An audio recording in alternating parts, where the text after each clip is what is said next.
Hello, my name is Dr Andrew Conway Morris and I'm a sepsis researcher and intensive care consultant in Cambridge in the UK. I'd like to talk to you today about sepsis. So what is sepsis? Sepsis is where the body has a life-threatening response to infection. Ordinarily, when you get an infection, your immune system will activate to fight and clear the infection.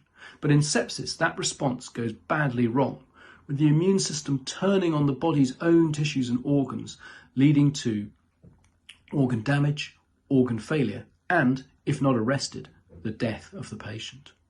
How big a problem is sepsis? Well, sepsis affects 250,000 people a year in the UK alone, and 25,000 of those cases are amongst children. Sepsis kills 50,000 people a year in the UK. That's more than bowel, breast and prostate cancer combined. Which infections can lead to sepsis? Well, almost any infection can develop into sepsis.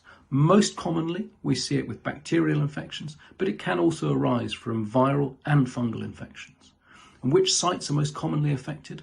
Well, the lungs, the urinary tract, the abdomen and pelvis and skin are all common sites of infections that can lead to sepsis, but sometimes it can be difficult to tell where the original infection has arisen from.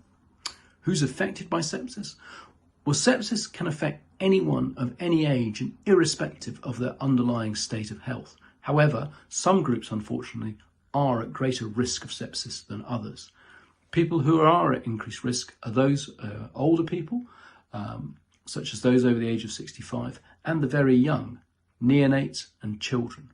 Pregnant women, those with underlying health conditions, those whose immune systems are impaired, are all at increased risk, as are people who have indwelling catheters or lines. Sepsis can also develop amongst patients in hospital, particularly those following major surgery or following serious injuries and accidents.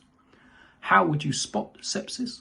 Well, diagnosing sepsis can be challenging, especially in the early stages, as the signs can be subtle and difficult to distinguish from other illnesses. However, it's really important to recognise that sepsis is a medical emergency. The patient can deteriorate very, very rapidly within the space of a few hours.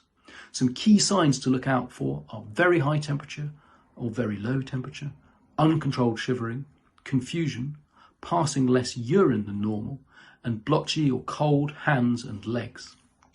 Other signs and symptoms can include weakness and fatigue, diarrhea, vomiting, fast heart rate, or breathlessness. The most important thing is to trust your instincts and to listen to what the patient is telling you. Do they appear to be showing signs and symptoms of sepsis? Do they have a known infection, or have they had sepsis in the past? Are they telling you that their condition has deteriorated markedly, or that they feel more unwell than they ever have in their life before? Sepsis is a medical emergency. You need to act quickly and seek urgent medical attention. Prompt diagnosis and treatment improves outcomes and saves lives.